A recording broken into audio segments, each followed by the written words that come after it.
Salam seluruh sidang jemaat Tuhan, bertemu kembali dalam renungan harian pada hari ini. Saya percaya kita semua diberkati Tuhan, dan saat ini kita mau puji Tuhan. Kita katakan kepada Tuhan di badai topan dunia. Di badai topan dunia, Tuhanlah perlindunganmu. Kendati goncang semesta, Tuhanlah perlindunganmu. Ya Yesus, gunung batu di dunia, di dunia, di dunia. Ya Yesus, gunung batu di dunia, tempat berlindung yang teguh. Puji Tuhan, saat ini kita mau mendengarkan firman Tuhan. Kita membuka Alkitab kita dalam 1 Raja-Raja pasal 10 ayat 1 sampai ayat yang ke-13. Saya akan bacakan bagi kita semua. Ketika Ratu negeri Sheba mendengar kabar tentang Salomo berhubung dengan nama Tuhan, maka datanglah ia hendak mengujinya dengan teka-teki. Ia datang ke Yerusalem dengan pasukan pengiring yang sangat besar, dengan unta-unta yang membawa rempah-rempah, sangat banyak emas dan batu permata yang mahal-mahal. Setelah ia sampai ke Salomo, dikatakannya segala yang ada dalam hatinya kepadanya. Dan Salomo menjawab segala pernyataan ratu itu. Bagi raja tidak ada yang tersembunyi yang tidak dapat dijawabnya untuk ratu itu.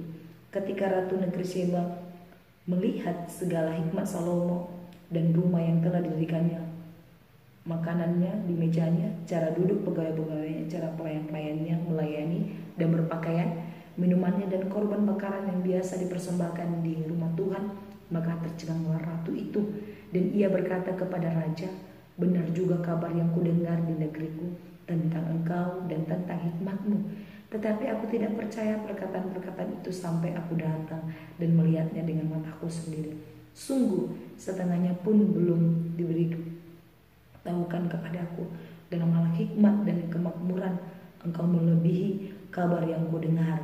Berbahagialah para istrimu, berbahagialah para pegawaimu ini yang selalu melayani engkau dan menyaksikan hikmatmu. Terpujilah Tuhan Allahmu yang telah berkenan kepadamu sedemikian, hingga ia mendudukkan engkau di atas tahta kerajaan Israel.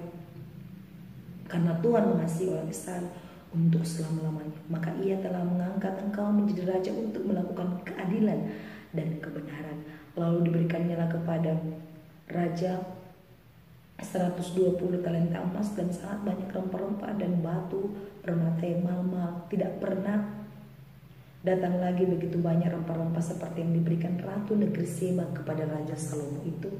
Lagi pula kapal-kapal Hiram yang mengangkut emas dari Ofir membawa Ofir sangat banyak kayu cendana dan batu permata yang mahal-mahal. Raja mengerjakan kayu cendana itu menjadi angkan untuk rumah Tuhan dan untuk istana raja, dan juga menjadi kecapi dan kamus untuk para penyanyi.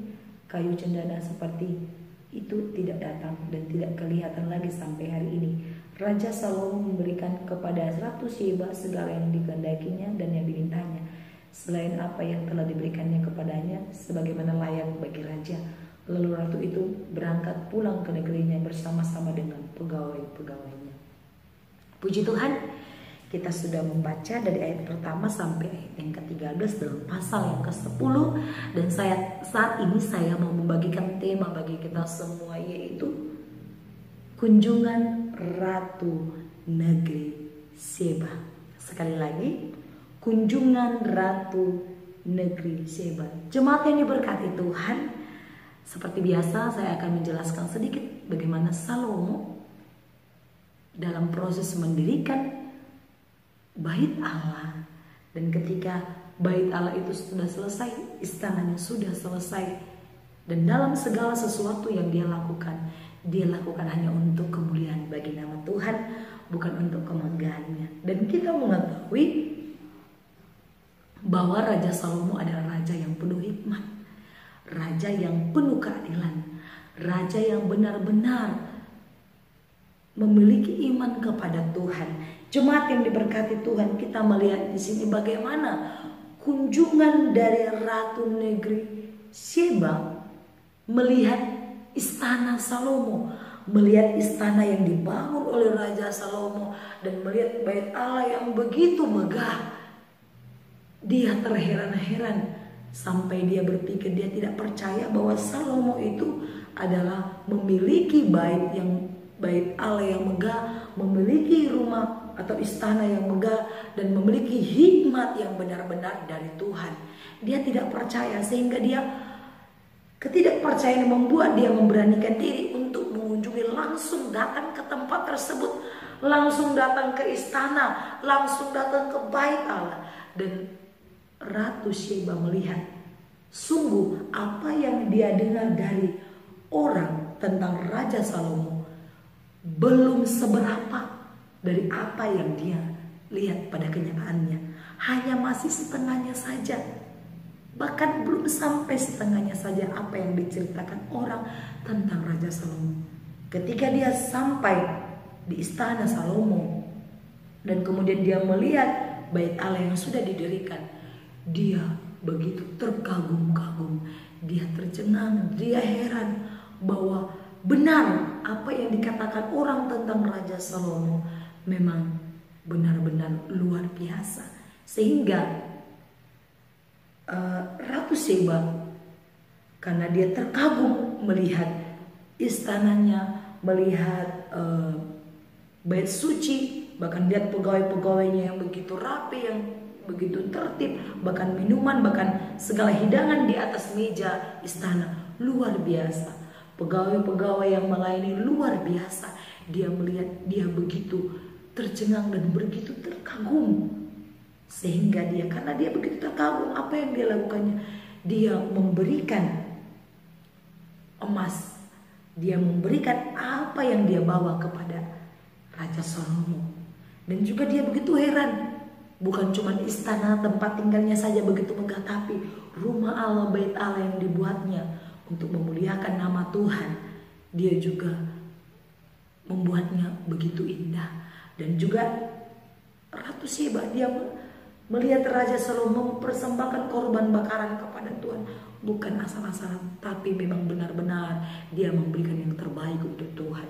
Jemaat yang diberkati oleh Tuhan, di ayat yang keempat dikatakan, ketika Ratu Sheba melihat segala hikmat Salomo dan rumah yang telah didirikannya, makanannya di mejanya, cara duduk pegawai-pegawai dan cara pelayan melayani dan berpakaian, minumannya dan korban bakaran yang biasa dipersembahkan di rumah Tuhan, maka tercenganglah ratu. Dan ia berkata kepada raja, benar juga kabar yang kudengar di negeriku tentang engkau dan tentang hikmatmu. Terberkati jemaat Tuhan. Kita bisa menjadi cermin, menjadi buku yang boleh dibaca oleh orang, menjadi surat yang boleh dibaca orang. Melalui setiap tindakan kita.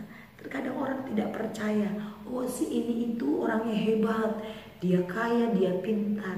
Terkadang kita, masa sih? Tapi terkadang ketika kita sudah melihat pada kenyataannya di depan mata kita, terkadang kita, oh iya benar. Sehingga ketika kita melihat orang berhasil, melihat dia beriman, bertumbuh dengan baik, kemudian dia diberkati Tuhan, imannya juga kuat, maka kita juga akan terberkati. Oleh karena itu jemaat Tuhan, kita adalah surat-surat Kristus yang dilihat dan dibaca oleh orang. Kita dilihat dari setiap perilaku kita. Ketika orang melihat tingkah laku kita, perilaku hidup kita, maka orang akan terberkati dan juga dia akan tergerak hatinya untuk seperti kita, mengasihi Tuhan, memiliki perilaku yang baik dan menyenangkan hati Tuhan.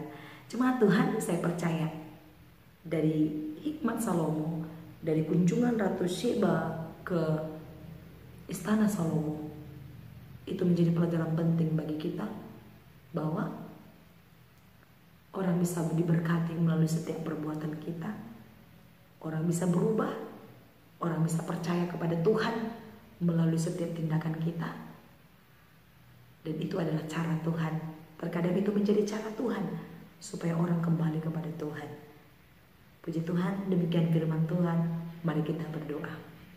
Terima kasih Tuhan, kami sudah mendengarkan firman Tuhan, luar biasa mengajarkan kami bagaimana Salomo begitu memiliki hikmat dan juga dia seorang yang kaya, yang takut Tuhan. Dan kami percaya kami mau demikian Tuhan. Berikan kami hikmat hati yang sungguh melayani Engkau, hati yang tulus seperti Salomo yang sungguh-sungguh beriman kepada Tuhan. Terima kasih Tuhan, materaikan firman dalam hati kami. Dalam nama Yesus kami sudah berdoa. Haleluya. Amin. Shalom. Tuhan Yesus memberkati.